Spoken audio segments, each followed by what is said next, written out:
The story of Moses is one of the most extraordinary accounts in human history, filled with divine intervention, miracles, and a journey of faith that has inspired countless generations. It is a story of oppression and deliverance, of trials and triumphs, of a man chosen by God to lead his people out of slavery into freedom. Moses' life is woven into the fabric of the Hebrew Scriptures, shaping not only the faith of Israel, but also influencing the world's understanding of leadership, justice, and obedience to God. Moses was not just a historical figure, but a symbol of divine guidance and unwavering faith. His story spans from the halls of Pharaoh's palace to the desolate wilderness, from moments of doubt and personal weakness to astounding acts of courage and faith. He stood before the most powerful ruler of his time and demanded the release of an enslaved nation. He witnessed plagues that demonstrated God's might, led his people across a miraculously parted sea, and stood on Mount Sinai to receive the commandments that would define the moral and spiritual path of an entire people. The story of Moses is a testament to God's power, his justice, and his mercy. It reminds us that no circumstance is beyond his control, no oppression too great for his deliverance, and no individual too weak to be used for his divine purpose. The journey of Moses is not just a tale of the past, but a living message of faith, perseverance, and divine calling that still speaks to the hearts of those who seek to walk in obedience to God. But before Moses became the great leader of Israel, before he stood before Pharaoh or led the people through the wilderness, his story began in the most unexpected way, as a helpless baby placed in a basket, floating on the waters of the Nile. Moses' story begins in a time of great suffering for the Hebrew people. The Israelites had once lived peacefully in Egypt, welcomed during the time of Joseph, but as generations passed, their numbers grew, and a new Pharaoh rose to power, one who did not remember Joseph or the ways in which the Hebrew people had once blessed the land of Egypt. Fearful that the Israelites would become too numerous and powerful, Pharaoh made a cruel decision. He enslaved them, forcing them into hard labor to build his cities and monuments. Yet, despite their oppression, the Israelites continued to multiply, and Pharaoh's fear turned into something even more sinister: genocide. Pharaoh issued a decree that all newborn Hebrew boys were to be killed. Every male child was to be thrown into the Nile River, ensuring that the Hebrew people would never grow strong enough to challenge Egyptian rule. It was a time of terror for the Israelites, as families were torn apart and mothers wept for their lost children. It seemed as though the Hebrews had no hope, no way to escape the oppression that had bound them for generations.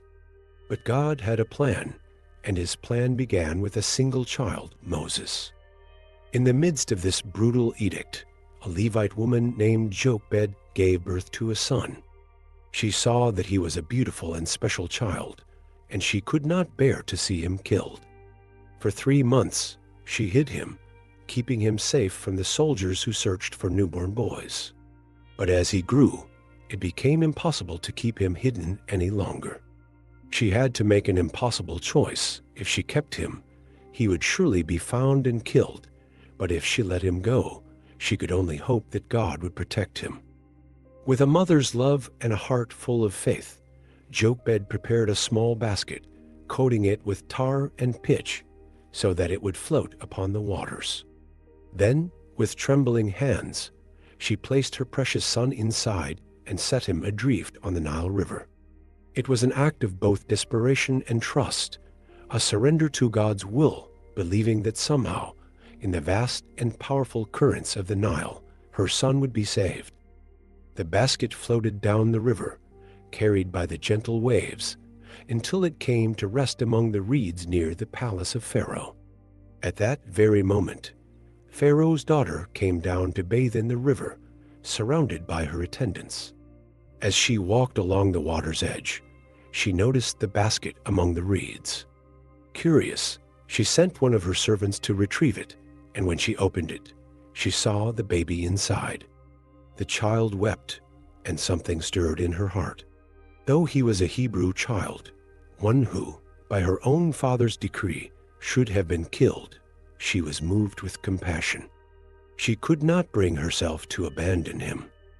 At that moment, Moses' sister, Miriam, who had been watching from a distance, bravely approached Pharaoh's daughter. With quick thinking, she offered a suggestion. "Shall I go and call a Hebrew woman to nurse the child for you?" Pharaoh's daughter agreed, and Miriam ran to get Jochebed. In an incredible twist of divine providence, Moses' own mother was brought to the palace to care for her son. Jochebed was able to nurse and nurture her child in safety, all while knowing that God had preserved him for a greater purpose. When the child grew older, Jochebed brought him back to Pharaoh's daughter, who adopted him as her own and gave him a name that would one day be known throughout history, Moses, meaning drawn out, because she had drawn him out of the water. Though raised in the royal courts of Egypt, Moses carried the blood of the Hebrews in his veins. He was given the finest education, trained in the wisdom of the Egyptians, and lived among the wealth and splendor of Pharaoh's household. Yet, despite all the privileges that came with being raised as a prince, Moses' true identity could not be erased. The same river that should have claimed his life became the path to his deliverance. The same house that decreed death upon Hebrew children became the place where one of their own was raised in safety. From the very beginning, Moses' life was marked by God's hand. Even in the darkest times, when it seemed as though Pharaoh's cruelty would crush the Hebrew people completely, God was working. He was setting the stage for a deliverer, a leader who would one day rise from the very household of the oppressor and lead God's people to freedom. Moses was raised in the splendor of Pharaoh's palace, surrounded by the wealth and power of the greatest empire of his time. He was given every privilege imaginable, trained in the finest arts, educated in the wisdom of Egypt, and instructed in leadership, strategy, and governance. As the adopted son of Pharaoh's daughter, he was treated as a prince, wearing the finest garments, eating at the royal table, and moving among Egypt's elite. To the outside world, he was an Egyptian noble, a member of the ruling class destined for greatness within the empire. Yet, despite all the luxury and privilege, Moses was not truly Egyptian. Deep within him, a truth could not be ignored, a truth that whispered in his heart every time he looked into the mirror, every time he saw the Hebrew slaves toiling under the hot sun, every time he heard the cries of his people. He was one of them. No matter how richly he was dressed, no matter how grand the halls of Pharaoh's palace were, he could not forget who he truly was. The Bible does not give details about how Moses learned of his true heritage, but it is likely that his mother, Jochebed, instilled in him the knowledge of his people while she nursed him in his early years. Perhaps she whispered stories of Abraham, Isaac, and Jacob as she held him in her arms. Perhaps she told him of God's promise to deliver Israel from slavery, planting seeds in his heart long before he could understand their full meaning. And even as he was returned to Pharaoh's daughter and raised in Egyptian culture, those seeds remained, growing silently within him. As he grew older, Moses could not ignore the reality of what was happening around him. He saw his fellow Hebrews being forced into backbreaking labor, beaten by cruel taskmasters, and treated as less than human. He watched as their cries for mercy went unanswered, as their suffering seemed unending. And with each passing day, the conflict within him grew stronger. He lived in a palace built on the suffering of his own people. He was given the best of everything while his brothers and sisters were denied even the most basic human dignity. It was a conflict of identity, a struggle between two worlds. On one hand, he was a prince of Egypt, respected and admired, standing in a position of power. On the other, he was a Hebrew by blood, a son of a people who were crushed under the weight of slavery. He could have ignored the suffering, turning his back on his true heritage to embrace the ease and comfort of palace life. But something within him would not let him remain silent. Something deep inside was stirring, a calling, though he did not yet fully understand it. One day, this inner conflict reached a breaking point. As Moses walked among his people, he saw an Egyptian taskmaster mercilessly beating a Hebrew slave. The sight filled him with anger, and in a moment of passion, he stepped in to defend the helpless man. Overcome with rage, he struck the Egyptian down, killing him. In that instant, everything changed. Moses had spent his entire life torn between two identities, but with this single act, the choice was made for him. He was no longer simply a prince of Egypt. He was a Hebrew, one who had taken a stand against the oppression of his people. But though his heart burned with justice, his actions had consequences. The news of what he had done quickly spread, and soon Pharaoh himself sought to kill him. Moses had no choice but to flee, leaving behind the life he had known, abandoning the palace and the privileges that had once defined him. As he ran into the wilderness, Moses must have been filled with fear and uncertainty. He had tried to take justice into his own hands, but now he was a fugitive, an exile with nowhere to call home. He had lost everything: his status, his security, and any sense of belonging. Yet, what Moses did not yet realize was that this moment of crisis was not the end of his story, but the beginning. God was not done with him. Though Moses had acted in anger, though he had failed in his own strength, his destiny as a deliverer was still ahead of him. What he had felt in his heart, the desire to see his people freed, was not just his own longing. It was a divine calling, one that would not be fulfilled by his own power, but by the hand of God himself. For now, Moses was a man without a home, fleeing into the unknown. But even in the wilderness, he was not forgotten. God was leading him, preparing him for something greater than he could ever imagine. Moses had lived his whole life in the grandeur of Pharaoh's palace, accustomed to the wealth, education, and privileges of Egyptian royalty. Yet, in a single moment, everything changed. The man who had been raised as a prince was now a fugitive, running for his life. His impulsive decision to defend a Hebrew slave by killing an Egyptian taskmaster had made him an enemy of the very people who had once treated him as their own. News of the murder spread quickly, and Pharaoh, enraged by Moses' actions, sought to kill him. There was no place for him in Egypt anymore, neither among the Egyptians, who now saw him as a traitor, nor among the Hebrews, who did not yet see him as their leader. Alone and desperate, Moses fled into the wilderness, leaving behind the only life he had ever known. The journey to exile was not just a physical one. It was a transformation of the soul. The wilderness was a stark contrast to the luxury of the palace. The golden halls and fine garments were replaced with dry desert winds and rugged, unforgiving terrain. Every step took him further from Egypt, further from his past, and deeper into the unknown. Moses' flight eventually led him to the land of Midian, a distant region far from Pharaoh's reach. There, exhausted and thirsty, he came to rest by a well. In this foreign land, far from his people and his past, Moses might have believed that his story had come to an end. But God had other plans. As Moses sat by the well, a group of women arrived, daughters of a Midianite priest named Jethro, also known as Reuel. They had come to draw water for their father's flock, but as they attempted to do so, a band of shepherds arrived and began to harass them, driving them away. Seeing their distress, Moses acted. Despite being a stranger in this land, despite his own troubles, he could not stand by and watch injustice unfold before him. He rose to their defense, driving the shepherds away and helping the women water their flocks. When the daughters of Jethro returned home earlier than expected, their father was surprised and asked what had happened. They told him of the Egyptian man who had helped them, and Jethro, recognizing an opportunity, invited Moses into his household. Moses accepted, and in time, he became part of Jethro's family, marrying one of his daughters, Zipporah.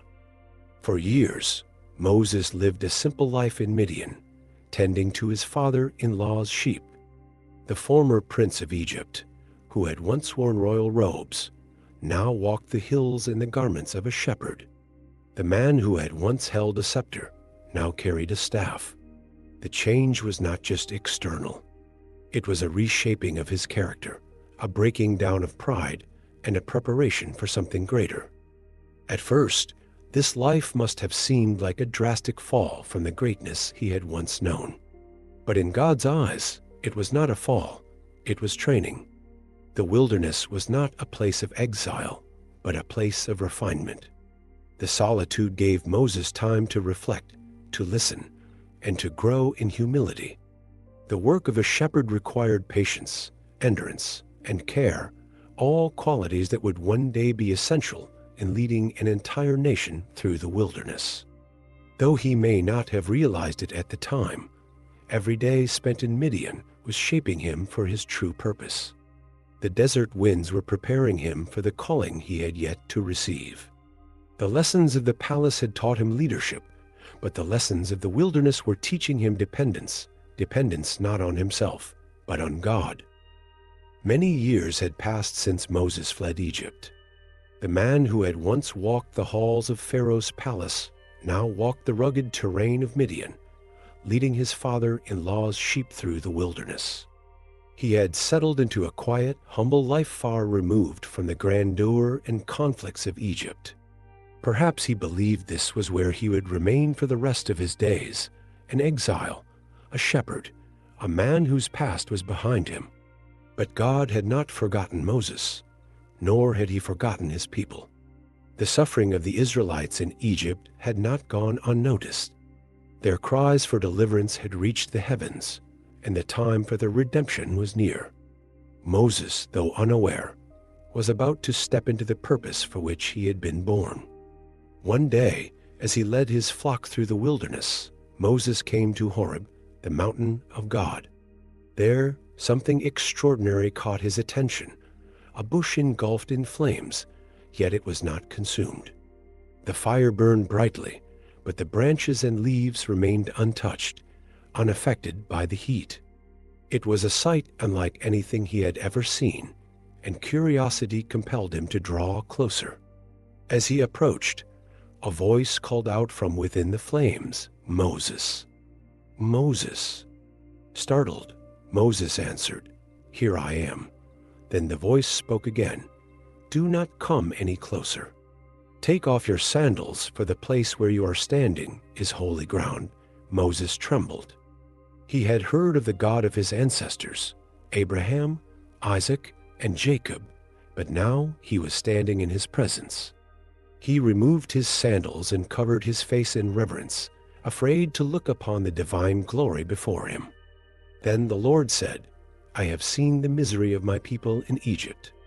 I have heard their cries because of their slave drivers, and I am concerned about their suffering. So I have come down to rescue them and to bring them into a land flowing with milk and honey. And now I am sending you to Pharaoh to bring my people, the Israelites, out of Egypt." Moses' heart must have pounded in his chest.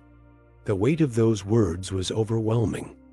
He had once tried to stand up for his people, and it had ended in failure. He had spent years believing that he was no longer part of that world, that his days of influence were long gone. But now, God himself was calling him to return, not as a fugitive, but as a leader. Yet Moses hesitated. "Who am I that I should go to Pharaoh and bring the Israelites out of Egypt?" He was no longer the prince of Egypt. He was a shepherd, a man who had been rejected by both the Egyptians and his own people. He had no army, no authority, nothing to make Pharaoh listen to him. But God's answer was simple: "I will be with you." It was not Moses' strength that would accomplish this mission, but God's power. The success of this task did not depend on who Moses was, but on who God is. Still, Moses doubted. "Suppose I go to the Israelites and say, "The God of your fathers has sent me to you." And they ask me, "What is his name?" Then what shall I tell them? God answered, "I am who I am." This is what you are to say to the Israelites: "I am has sent me to you." The name "I am" spoke of God's eternal, unchanging nature. He was not like the gods of Egypt, idols made of stone, powerless and silent. He was the living God, the one who had always been and always would be. He was the God of Abraham, Isaac, and Jacob, and he had not forgotten his promises. Moses hesitated. "What if they do not believe me or listen to me?" In response, God performed signs to show his power. He told Moses to throw his staff to the ground, and when he did, it became a serpent. Then, when he picked it up, it turned back into a staff. Next, God told Moses to place his hand inside his cloak. When he pulled it out, it was leprous, but when he placed it back in, it was restored. These signs were proof that God's power would be with Moses, that he was not going to Egypt alone. Yet Moses still resisted. "O Lord, I have never been eloquent. I am slow of speech and tongue." Moses feared that he was not a good speaker, that his words would not be enough to convince Pharaoh or inspire the Israelites to follow him. But God answered, "Who gave man his mouth? Who makes him deaf or mute? Who gives him sight or makes him blind? Is it not I, the Lord? Now go. I will help you speak and will teach you what to say." Even after all these reassurances, Moses still pleaded, "O Lord, please send someone else." God's patience was tested, but he did not abandon Moses.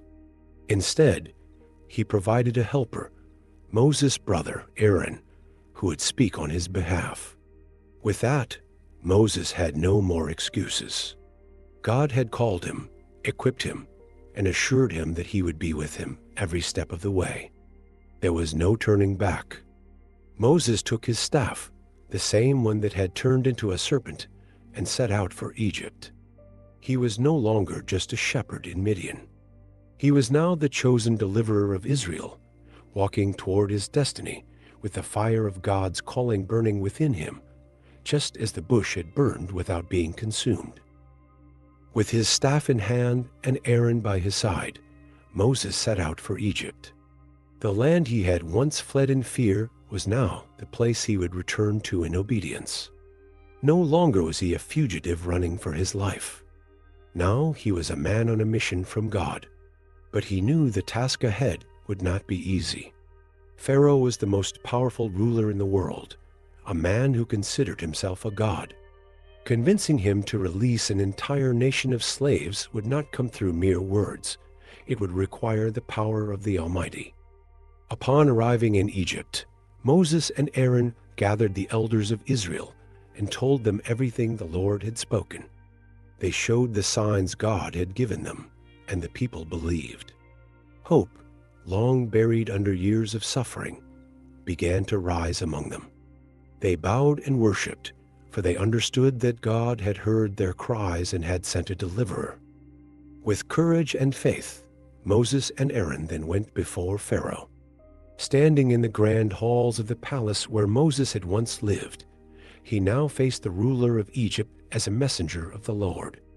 The moment of confrontation had come. Aaron spoke the words that God had commanded. "This is what the Lord, the God of Israel, says, let my people go, so that they may hold a festival to me in the wilderness." Pharaoh's response was one of defiance. He scoffed at their request. "Who is the Lord, that I should obey him and let Israel go? I do not know the Lord, and I will not let Israel go." Pharaoh saw himself as a god, one who held the power of life and death over the people of Egypt.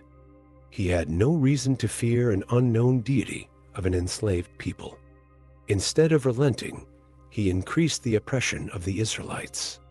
He ordered that they continue making bricks, but without being provided straw, forcing them to gather their own materials while maintaining the same quota.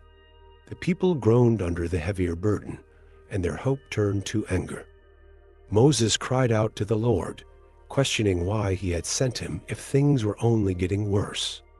But God reassured him, saying, "Now you will see what I will do to Pharaoh. Because of my mighty hand, he will let them go. Because of my mighty hand, he will drive them out of his country." Strengthened by this promise, Moses and Aaron returned to Pharaoh, ready to show him that the God of Israel was no mere name, but the living and powerful Creator. At God's command, Aaron threw his staff down before Pharaoh, and it became a serpent. Pharaoh, unimpressed, summoned his magicians, and through their enchantments, they too turned their staffs into serpents. But then, in a display of divine supremacy, Aaron's staff swallowed up the others. Still, Pharaoh's heart was hardened. He would not listen. Thus, the battle between God's power and Pharaoh's stubbornness began. Each time Moses and Aaron confronted him, Pharaoh refused to submit, and God would respond with signs and wonders to demonstrate his might.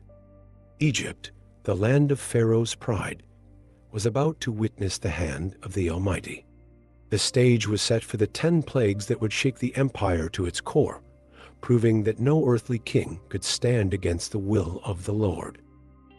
Pharaoh had refused to obey the command of the Lord, and so the judgment of God fell upon Egypt. These were not mere disasters or natural occurrences. They were divine acts, each one striking at the heart of Egypt's pride and the false gods they worshipped. With each plague, Pharaoh's defiance was met with increasing severity, and yet, time and time again, his heart remained hardened. The first plague came upon the very lifeblood of Egypt, the Nile River. As Moses and Aaron stood before Pharaoh, Aaron stretched out his staff and struck the waters, and instantly the river turned to blood.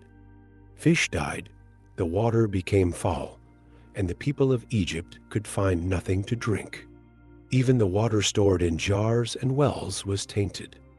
The Nile, which had been worshipped as a god, had now become a symbol of death. Yet Pharaoh was unmoved.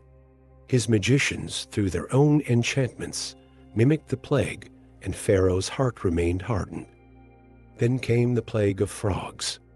Without warning, they swarmed the land, filling homes, covering the streets, even invading Pharaoh's palace and his very bedchamber. No place in Egypt was spared. The magicians were able to summon more frogs, but they could not remove them. Desperate, Pharaoh called for Moses and pleaded for relief, promising to let the Israelites go if the plague was lifted. Moses prayed, and the frogs died in heaps, filling the land with a terrible stench. But as soon as the suffering ended, Pharaoh hardened his heart once more and went back on his word. Then God struck Egypt again. Moses stretched out his staff, and the dust of the ground became gnats, covering the people and animals in a relentless swarm. The magicians tried to replicate the plague, but they failed. They turned to Pharaoh and admitted, "This is the finger of God," yet Pharaoh refused to listen. Then came the FLIs. Great swarms filled the land, invading houses and covering the ground. But in Goshen, where the Israelites lived, there were no FLIs. For the first time, God made a clear distinction. His people were set apart, protected from his judgment, while Egypt suffered. Again, Pharaoh begged for relief, and again, when the FLIs were gone, he changed his mind. Next, God sent a devastating blow to Egypt's livestock. Horses, donkeys, camels, cattle, sheep, and goats all perished from a sudden and deadly plague. The wealth of Egypt was struck down in an instant, yet the livestock of Israel remained untouched. Still, Pharaoh's heart was hardened. Then, without warning, boils broke out on the skin of the Egyptians. Painful sores covered their bodies, and even Pharaoh's magicians, who had once challenged Moses, could not stand before him because of their affliction. Still, Pharaoh would not yield. Then came the most terrifying storm Egypt had ever seen. Moses stretched his staff toward the heavens, and hail rained down upon the land, mixed with fire. It shattered trees, destroyed crops, and killed anyone who remained outside. Egypt was being crushed under the weight of God's power.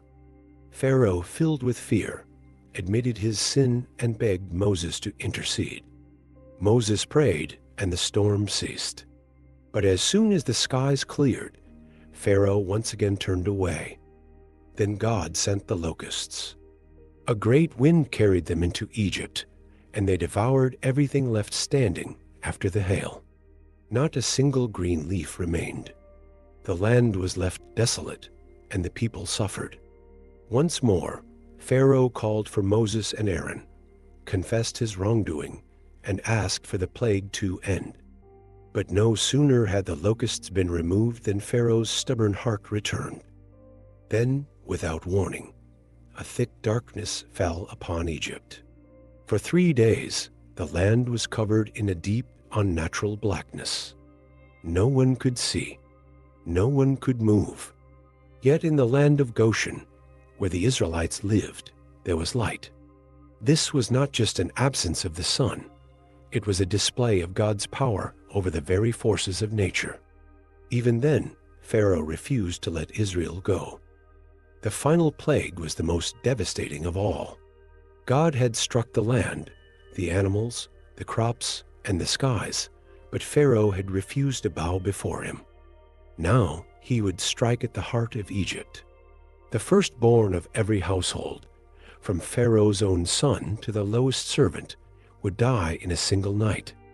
There would be no escape, no negotiation. Egypt would finally know that the Lord alone is God. These 10 plagues were not just acts of divine punishment. They were a direct challenge to Egypt's gods, a demonstration that none of them had power before the Almighty. Through them, God revealed his authority, not just to Pharaoh, but to all who would hear of his mighty works. The land of Egypt, once the most powerful empire in the world, was now broken. But even after so much suffering, Pharaoh's heart remained unyielding until the final plague fell upon his house, and the cries of Egypt would ring out into the night. Egypt had been shaken to its foundation. 9 devastating plagues had swept through the land, each one striking at the heart of Pharaoh's empire and proving that the gods of Egypt were powerless before the God of Israel. The Nile had turned to blood, swarms of locusts had devoured the crops, darkness had covered the land, and disease and destruction had touched every household. Yet Pharaoh's heart remained hardened. He still refused to let the Israelites go. But now the final plague was at hand, the most devastating judgment of all. God would strike down the firstborn of every household in Egypt, from the palace of Pharaoh to the lowliest servant, even among the animals. It would be a night of great sorrow, a night that would break the will of Egypt and force Pharaoh to release the Israelites once and for all. Yet in the midst of this coming judgment, God provided a way of escape for his people.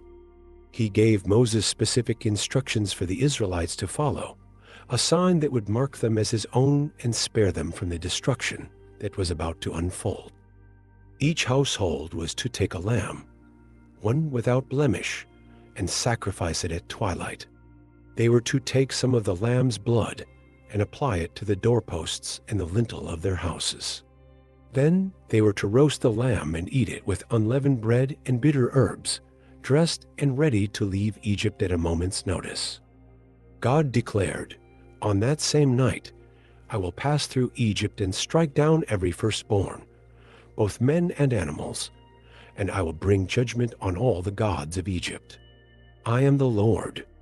The blood will be a sign for you on the houses where you are, and when I see the blood, I will pass over you.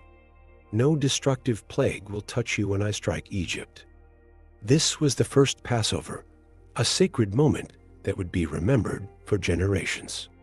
The blood of the lamb was the sign of protection, the mark that distinguished God's people from those under judgment. It was not their own righteousness that saved them. but their obedience to God's command. As night fell, an eerie silence covered Egypt. Then, at midnight, the judgment of the Lord came. Across the land, cries of anguish arose as the firstborn in every Egyptian household was struck down. Pharaoh's own son, the heir to his throne, was among the dead.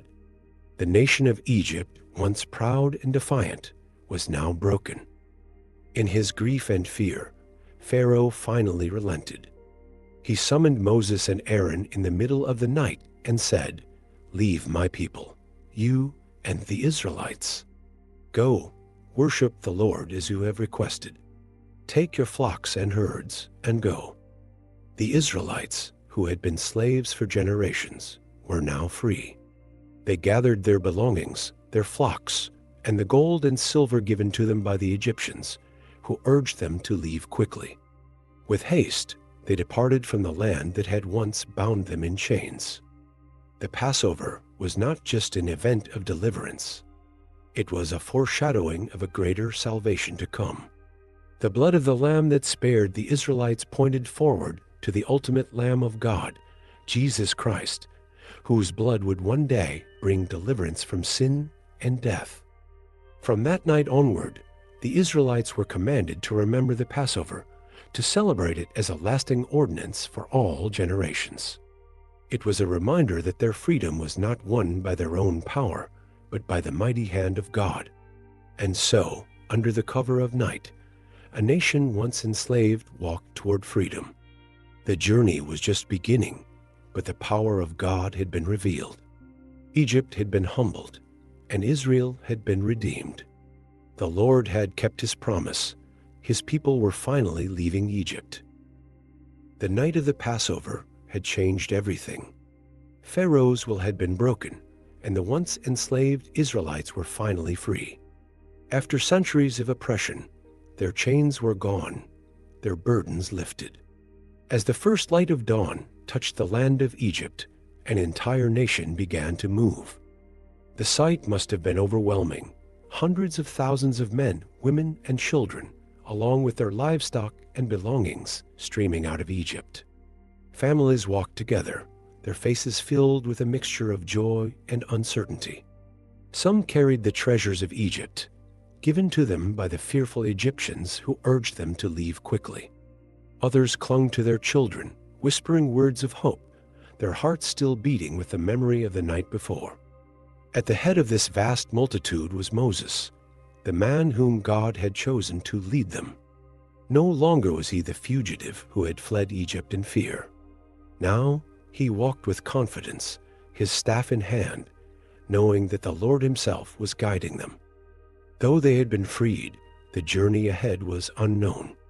They had lived their entire lives in Egypt, and now they were leaving everything familiar behind. But they were not alone. God's presence went before them in a visible, undeniable way. By day, a pillar of cloud led them, guiding them on their path. By night, a pillar of fire burned in the sky, giving them light and direction. It was a sign that the Lord himself was with them, that he would not abandon them on their journey. Every step they took was a step into the unknown. The wilderness stretched before them, vast and uncertain. Yet, for the first time in generations, they walked as free people. The weight of their masters' whips was gone. The burden of forced labor was behind them. They were no longer slaves. They were a people chosen by God, heading toward the land he had promised them. But freedom also came with fear. Though Pharaoh had commanded them to leave, there was always the possibility that he would change his mind. What if the Egyptian army pursued them? What if they encountered enemies along the way? What if the wilderness held dangers they were not prepared for? As they journeyed, doubts must have crept into their minds. Yet, each time they looked up and saw the pillar of cloud by day or the fire by night, they were reminded that they were not walking alone. The same God who had performed mighty wonders in Egypt, who had turned water into blood, who had sent plagues and parted the night with his judgment, was leading them. With each mile they traveled, their past as slaves faded further behind them. But their journey was far from over. Ahead lay the next great test of their faith, a moment that would define their trust in God's power. For even as they moved forward, Pharaoh's heart was once again hardening. The realization of what had happened began to settle in. He had lost his entire labor force. His anger and pride flared once more, and he gathered his chariots and army to pursue the Israelites. Unaware of the danger approaching behind them, the Israelites continued their journey. But soon they would face a barrier that seemed impossible to cross, the Red Sea. And in that moment, when fear would threaten to consume them, they would witness one of the greatest miracles in history. The sun hung low in the sky as the Israelites pressed forward, their weary feet stirring up the dust of the desert. Though they were free, their journey had only just begun. The vast wilderness stretched endlessly before them, its unknown expanse both thrilling and terrifying. Children clung to their parents, their small voices filled with questions about where they were going. Mothers carried infants, their arms weary, but their hearts lightened by the knowledge that they no longer bore the weight of slavery. Men walked with purpose, gripping their staffs and looking to Moses, trusting him to lead them to a land they had never seen but had heard of in the promises of their ancestors. They moved in unity, yet their thoughts were scattered. Some still found it hard to believe they had actually left Egypt. Could it truly be over? Was Pharaoh really letting them go? The echoes of their ancestors' suffering still clung to them, memories of generations in bondage, of fathers beaten, of mothers weeping over lost children, of cries that had once gone unanswered. But now the Lord had answered, and he was leading them forward. The pillar of cloud remained before them, steady and unwavering, its presence a reminder that they were not wandering aimlessly. At night, the fire burned brightly, cutting through the darkness, a beacon of hope that kept their fears at bay. With each passing day, their confidence grew. But back in Egypt, Pharaoh's grief was turning to fury. His palace, once filled with power and command, now felt empty and defeated. He had lost his slaves, his workforce, his dominion over the people who had built his cities. The humiliation of his defeat burned within him. As he sat on his throne, surrounded by shattered pride and broken idols, his heart hardened once more. He could not allow this to stand. Summoning his best charioteers and warriors, he prepared his army for pursuit. Hundreds of the finest chariots in Egypt, driven by the most skilled fighters, thundered across the desert in pursuit of the fleeing Israelites. The sound of hooves pounded against the earth, and the dust of their approach rose like a storm in the distance. The might of Egypt was once again moving against the people of God. The Israelites, unaware of what was coming, continued their journey. But soon they reached an obstacle that brought them to a halt. Before them lay the Red Sea, an expanse of water too vast to cross. The realization spread quickly through the camp. There was no way forward. Then the sound came. Distant at first, a low rumble, but growing louder with each passing moment. Shouts of alarm rang through the crowd as men turned to see the rising dust in the distance. And then the sight that made their hearts sink. Pharaoh's army was approaching. Terror gripped them. There was nowhere to run. The sea was before them, and the enemy was closing in behind them. They had no weapons, no chariots, no way to fight against the might of Pharaoh's army. Panic spread like wildfire. Voices rose in fear, in anger, in despair. They turned on Moses, their leader, the one they had followed into the unknown. Was it because there were no graves in Egypt that you brought us to die in the wilderness? They cried, "What have you done to us by bringing us out of Egypt? We should have stayed there. It would have been better for us to serve the Egyptians than to die here." Moses, though standing before an impossible situation, remained unwavering. He looked at the people, their faces filled with fear, And then he lifted his voice. Do not be afraid. Stand firm, and you will see the deliverance the Lord will bring you today. The Egyptians you see today, you will never see again. The Lord will fight for you. You need only to be still. Then the Lord spoke to Moses. Why are you crying out to me? Tell the Israelites to move on.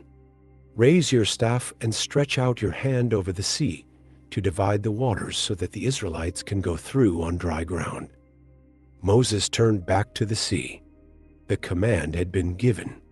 Trusting in the power of the Lord, he lifted his staff and stretched out his hand over the waters.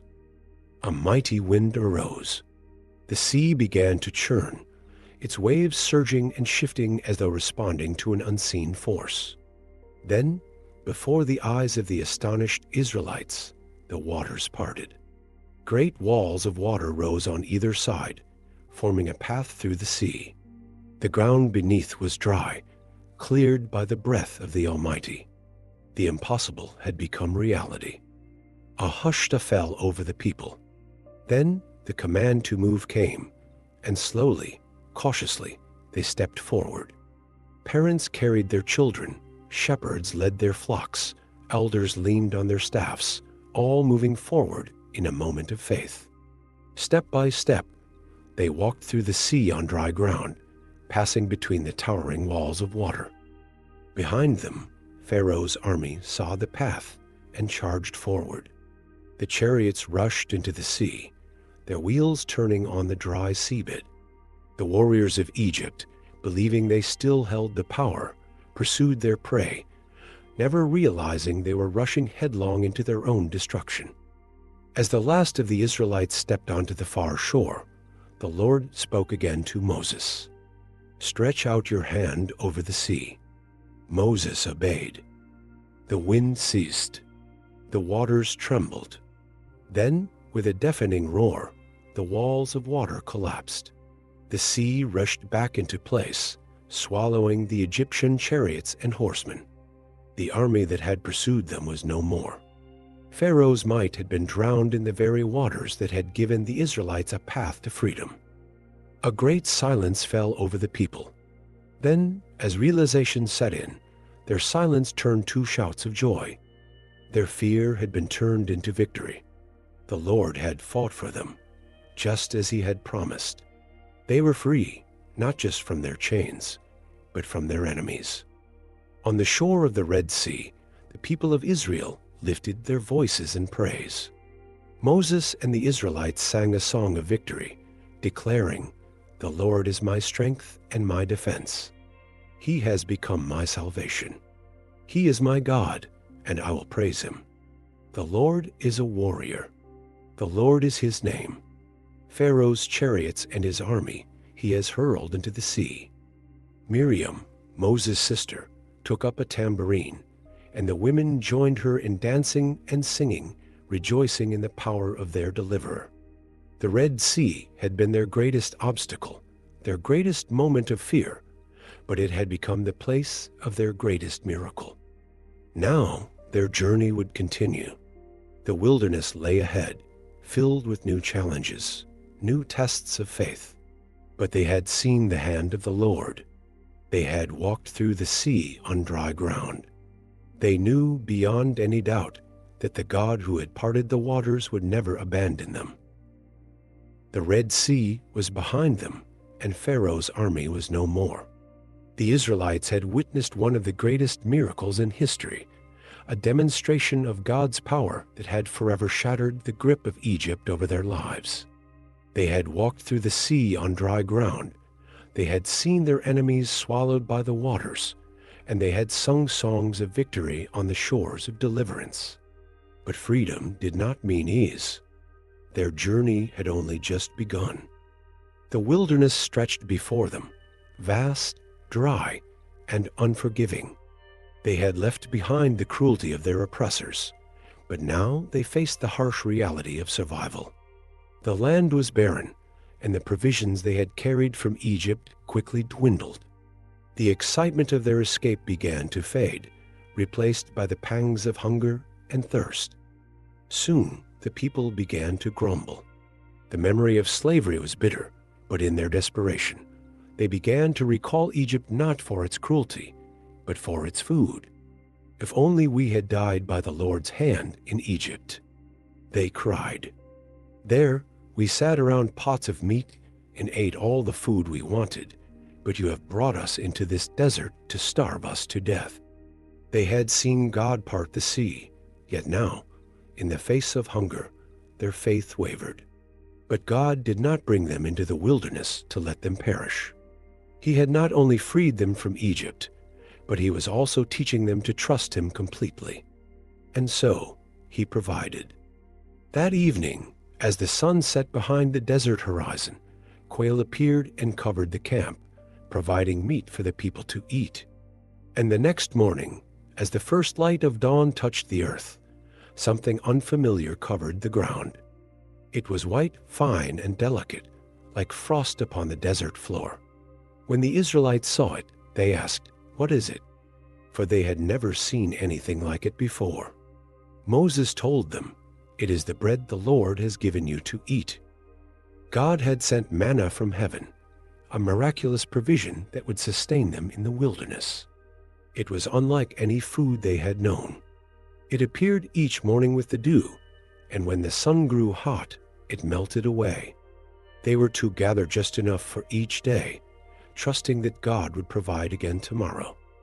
Some, fearing they might not have enough, tried to hoard it, but by morning, whatever was left over had spoiled. Yet on the sixth day, when they gathered twice as much in preparation for the Sabbath, the extra portion remained fresh. It was a lesson in trust, a daily reminder that their survival did not depend on their own efforts, but on the faithfulness of God. As they continued their journey, another challenge arose. There was no water. In the harsh desert, under the relentless heat, thirst became unbearable. Once again, fear overcame faith, and the people turned against Moses. "Why did you bring us out of Egypt to make us and our children and livestock die of thirst?" they demanded. Moses cried out to the Lord, and God answered. He commanded Moses to take his staff and strike a rock at Horeb. As Moses obeyed, water gushed forth, enough to satisfy the entire nation. What had been a dry, lifeless stone became a source of life. Again and again, God provided. He was not only leading his people to the promised land, he was teaching them to rely on him.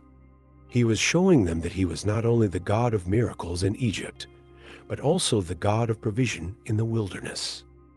Though the road ahead was long and filled with trials, one truth remained: the Lord would never fail them. Their hunger had been met with bread from heaven, their thirst with water from the rock. And each day, as they gathered the manna, they were reminded that their every need was in the hands of the one who had called them out of Egypt. The Israelites had journeyed through the wilderness, guided by the pillar of cloud by day and the fire by night. They had seen the hand of God provide for their every need, raining down manna from heaven and bringing water from the rock. They had witnessed his power in the parting of the Red Sea, the defeat of their enemies, and the countless ways he had sustained them. Yet their journey was not just about reaching the promised land. It was about becoming the people of God. 3 months after leaving Egypt, the Israelites arrived at the base of Mount Sinai, a place where heaven and earth would meet, where God would speak, and where a covenant would be established. The mountain rose before them, towering and majestic, its peaks hidden in the clouds. The people set up camp in the wilderness before it, unaware that they were about to experience the most profound encounter with God in their nation's history. Then the Lord spoke to Moses, calling him up the mountain. Moses climbed, leaving behind the people, stepping into the presence of the Almighty. And there, at the summit, God spoke. "You yourselves have seen what I did to Egypt, and how I carried you on eagle's wings and brought you to myself. Now, if you obey me fully and keep my covenant, then out of all nations you'll be my treasured possession. Although the whole earth is mine, you will be for me a kingdom of priests and a holy nation." Moses descended and gathered the elders, relaying God's words to them. With one voice, the people responded, "We will do everything the Lord has said." Then God commanded the people to consecrate themselves, to wash their clothes and prepare for what was to come. For on the third day, the Lord himself would descend upon Mount Sinai. On the morning of the third day, the mountain shook. Thunder roared, lightning flashed, and a thick cloud descended upon the peak. A loud trumpet blast sounded, and the people trembled. The presence of God had come down upon the mountain in fire, and smoke billowed like a furnace. The ground beneath them quaked. It was a sight unlike anything they had ever seen, and they stood in awe and fear at the power of the Lord. Then the voice of God thundered from the mountain, declaring his holy law to his people. "I am the Lord your God, who brought you out of Egypt, out of the land of slavery. You shall have no other gods before me. You shall not make for yourself an idol. You shall not misuse the name of the Lord your God. Remember the Sabbath day by keeping it holy. Honor your father and your mother. You shall not murder. You shall not commit adultery. You shall not steal. You shall not give false testimony. You shall not covet." The 10 Commandments, spoken by the voice of the Almighty, were not merely rules, they were the foundation of Israel's relationship with God. These laws would set them apart from the nations, shaping them into a holy people, a reflection of God's righteousness in the world. But the people, overwhelmed by the majesty and fearfulness of God's presence, cried out to Moses, "Speak to us yourself, and we will listen. But do not have God speak to us, or we will die." Moses reassured them, "Do not be afraid. God has come to test you, so that the fear of him will keep you from sin." Then Moses alone ascended the mountain once more, entering the thick darkness where God was. There, in the presence of the Lord, he remained for 40 days and 40 nights. God gave him detailed instructions, not only the 10 Commandments, but also laws concerning justice, worship, and the building of a sacred dwelling, the tabernacle, where his presence would dwell among his people. God gave Moses to stone tablets, inscribed by his own hand, the testimony of the covenant between him and Israel. These tablets were a sign that the people were no longer just a wandering group of former slaves.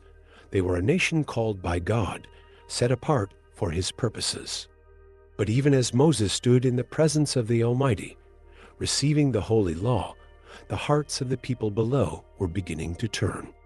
Impatience, fear, and doubt crept in. And in their waiting, they would make a terrible mistake, one that would test the very covenant they had just entered into. The mountain of God stood wrapped in thick clouds, rumbling with thunder and flashing with fire. Moses had ascended into the presence of the Almighty, where he remained for 40 days and 40 nights, receiving the laws that would shape Israel into a holy nation. But down below, in the valley, something dark was stirring. The people of Israel had seen wonders beyond imagination: the plagues in Egypt, the parting of the Red Sea, the pillars of cloud and fire leading them, the very voice of God thundering from Mount Sinai. Yet as the days passed and Moses did not return, doubt began to take hold of their hearts. They grew restless. They feared he was never coming back. They had relied on Moses as their leader, and now, without him, they felt lost. Fear turned to impatience, and impatience led to rebellion. They gathered around Aaron, Moses' brother, and demanded, "Come, make us gods who will go before us. As for this Moses who brought us out of Egypt, we don't know what has happened to him." Aaron, instead of standing firm, gave in to their pressure. "Take off the gold earrings from your wives, your sons, and your daughters, and bring them to me," he told them. The people eagerly brought their gold, much of it plundered from Egypt, a gift from God, and Aaron took it, melted it down, and fashioned it into the image of a calf. He presented it to the people, and they declared, "These are your gods, Israel, who brought you up out of Egypt." A great feast was proclaimed.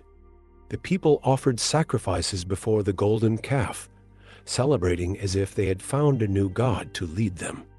They danced, they sang, they indulged in revelry. The nation that had just entered into a covenant with the living God had now turned to worship an idol made by human hands. Up on the mountain, in the presence of the Almighty, Moses had no idea what was happening. But God saw, and his anger burned hot against his people. "Go down at once," the Lord said to Moses, "for your people, whom you brought up out of Egypt, have become corrupt.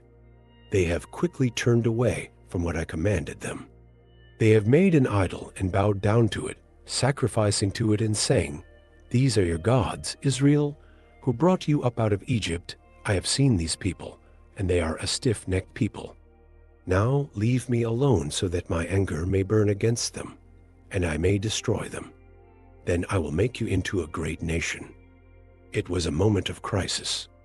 The God who had redeemed them, who had fed them, protected them, and set them apart as his own, was now ready to bring judgment upon them. The weight of his wrath was justified. They had broken the covenant before it was even fully established. But Moses, though grieved by their sin, did not remain silent. He fell before the Lord and interceded for the people. "Lord, why should your anger burn against your people, whom you brought out of Egypt with great power and a mighty hand? Why should the Egyptians say, 'It was with evil intent that he brought them out, to kill them in the mountains and wipe them off the face of the earth'? Turn from your fierce anger. Relent and do not bring disaster on your people. Remember your promise to Abraham, Isaac, and Jacob to make their descendants as numerous as the stars in the sky and to give them this land forever." Moses pleaded for mercy, not because the people deserved it, but because of God's own name, his promises, and his faithfulness. And the Lord, in his great mercy, relented. He would not destroy them, but there would still be consequences. Moses descended the mountain, carrying the 2 stone tablets inscribed with the very words of God. As he neared the camp, he saw the golden calf. He saw the people dancing and feasting before it. The sounds of their celebration echoed through the valley, but to Moses it was the sound of betrayal. His anger burned within him, and in his fury he threw down the tablets, shattering them at the foot of the mountain. He took the golden calf, burned it in the fire, ground it into powder, scattered it over the water, and forced the people to drink it, so that they would taste the bitterness of their sin. Then he turned to Aaron. "What did these people do to you, that you led them into such great sin?" Aaron tried to defend himself. "Do not be angry, my lord. You know how prone these people are to evil. They said to me, 'Make us gods who will go before us.' So I told them to give me their gold, and I threw it into the fire, and out came this calf." His words were weak, his excuses empty. The truth was clear. They had abandoned the Lord. Then Moses stood at the entrance to the camp and called out, "Whoever is for the Lord, come to me." The sons of Levi, his own tribe, gathered around him. That day, 3,000 men fell under judgment for their rebellion. The people learned, in the most painful way, that sin against the living God had real and lasting consequences. Yet, even after judgment, Moses still interceded. He went back before the Lord and prayed, "Oh, what a great sin these people have committed. They have made themselves gods of gold. But now, please forgive their sin. But if not, then blot me out of the book you have written." Moses was willing to lay down his own life for the people. He had been tested as a leader, and he had proven himself not just as a prophet, but as a shepherd, one who would stand in the gap for his flock. The Lord responded, "Whoever has sinned against me, I will blot out of my book. Now go, lead the people to the place I spoke of, and my angel will go before you. But when the time comes for me to punish, I will punish them for their sin." The golden calf was a turning point in Israel's journey. It revealed the weakness of their hearts, their tendency to forget God's faithfulness when fear and uncertainty arose. But it also revealed something greater, God's mercy. Though his justice required consequences, he did not abandon his people. He continued to lead them, to provide for them, to fulfill his promise. Moses had stood between the people and God's wrath, but one day a greater intercessor would come, one who would not just plead for mercy, but who would take the punishment upon himself. The failure of Israel at Sinai was not the end of their story, just as human failure is not the end of God's plan. Despite their rebellion, God still called them his own. He still led them forward. And though the road ahead would be difficult, his promise remained unbroken. They would still journey to the land he had promised. But they would do so knowing that obedience was not just about following laws. It was about trusting in the God who had saved them. The journey from Egypt to the promised land was not meant to take years. What should have been a matter of weeks stretched into 4 long decades. The wilderness became more than just a physical place. It became a testing ground, a place where God would refine his people, shaping them into a nation that would bear his name. Israel had been freed from slavery, but they were not yet ready for the freedom God had given them. The chains of Egypt had been removed from their bodies, but not from their hearts. Time and again, they would struggle with fear, doubt, and rebellion. Yet through every trial, God remained faithful. He led them, provided for them, disciplined them, and taught them what it meant to be his people. From the moment they left Mount Sinai, the challenges began. Though they had received God's law, though they had seen his presence descend upon the mountain, the hardness of their hearts still lingered. The first test came with the journey itself. The wilderness was harsh, and the people quickly grew weary. Their provisions, sustained by manna and quail, became a source of complaint rather than gratitude. They longed for the food of Egypt, forgetting the suffering that had once bound them. They grumbled against Moses and against God, saying, "Why did you bring us up out of Egypt to die in the wilderness? There is no bread, there is no water, and we detest this miserable food." Their ingratitude was met with discipline. On one occasion, the Lord sent venomous snakes among them, and many were bitten and died. The people, realizing their sin, cried out for mercy. God commanded Moses to make a bronze serpent and lift it up on a pole, promising that anyone who looked upon it in faith would be healed. Even in discipline, God provided a way of redemption, a foreshadowing of the salvation that would one day come through Christ. But the complaints did not end. When they arrived at the border of Canaan, the land God had promised them, Moses sent 12 spies to explore it. For 40 days, they scouted the land, seeing its abundance and its fortified cities. Upon their return, 10 of the spies brought a report filled with fear. "The land is good, but the people are strong. The cities are fortified. We are like grasshoppers in their sight. We cannot take this land."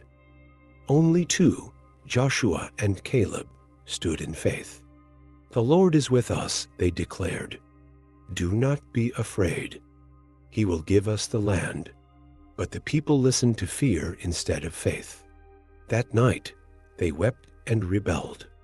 "If only we had died in Egypt, or in this wilderness," they cried. They even spoke of choosing a new leader to take them back to Egypt. God's patience had reached its limit. He had shown them his power, led them with his presence, provided for their every need, and yet they refused to trust him. Because of their unbelief, God declared that this generation would not enter the promised land.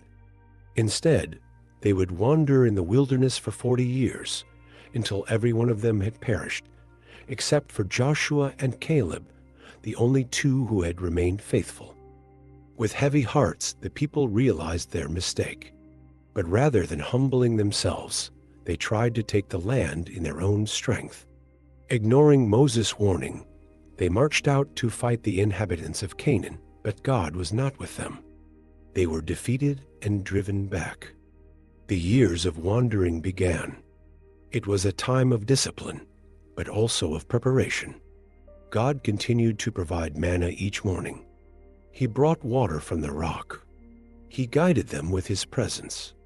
But he also used the wilderness to teach them, to break their pride, and to shape them into a nation that would trust in him. Over the years, new lessons were learned. Leaders like Korah, who rebelled against Moses' authority, were swallowed by the earth as a sign that God had chosen his servant. The people were taught the importance of worship, the necessity of obedience, and the seriousness of sin. Slowly, a new generation arose, one that had not known the slavery of Egypt, but only the presence and provision of God in the wilderness. They grew up watching the older generation pass away, knowing that it was their unbelief that had kept them from entering the land. Would they make the same mistakes? Would they trust in the Lord? As the years passed, the journey neared its end. The Israelites drew closer to the promised land, and God began to prepare them for the next chapter of their destiny. But before they could enter, there was one final lesson to be learned, one that would change even Moses' fate. For even the great leader of Israel, the man who had stood before Pharaoh, who had led them through the sea, who had spoken with God on the mountain, would face a test of his own. And in a moment of anger, even he would fall short of the promise. The years of wandering had finally drawn to a close. The old generation, those who had rebelled at the edge of Canaan, had passed away in the wilderness as God had declared. Now, a new generation stood on the brink of destiny, ready to step into the land promised to their ancestors. The journey that had begun with miraculous deliverance from Egypt was now reaching its fulfillment. But for Moses, the faithful servant of God, there was one final lesson to learn, one that would keep him from stepping into the land he had spent his life leading the people toward.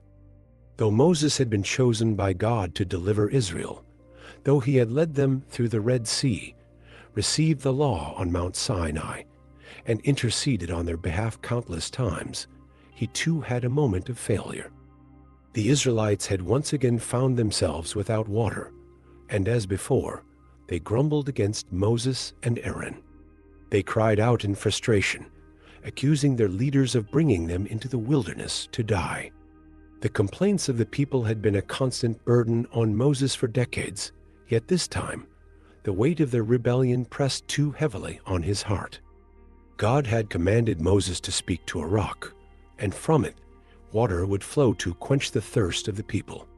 But Moses, overwhelmed by his own frustration, struck the rock twice with his staff instead. Water still flowed, but Moses had acted out of anger rather than obedience, failing to honor God's holiness before the people. Because of this, the Lord told him, "Because you did not trust in me enough to honor me as holy in the sight of the Israelites, you will not bring this community into the land I give them." The words must have been devastating. Moses had endured so much, had poured out his life for this people, had led them through every hardship, and yet now he would not set foot in the land he had longed to see. Moses did not argue. He did not protest. He accepted God's decision, and instead of focusing on his own disappointment, he turned his attention to preparing the people for what lay ahead. As they reached the plains of Moab overlooking the Jordan River, Moses gathered the Israelites for his final address. These were not the same people who had left Egypt in chains. This was a new generation, a people who had known only the wilderness, who had grown up under God's provision. But they would now face the challenges of conquest, of living in a land among foreign nations, and of remaining faithful to the covenant. Moses spoke to them with the wisdom of a father giving final words to his children. He reminded them of all that God had done, the miracles, the deliverance, the victories he had won on their behalf. He recounted the laws and commands they were to follow, urging them to remain faithful and not to fall into idolatry as their ancestors had. He told them, "See, I set before you today life and prosperity, death and destruction. For I command you today to love the Lord your God, to walk in obedience to him, and to keep his commands, decrees, and laws. Then you will live and increase, and the Lord your God will bless you in the land you are entering to possess."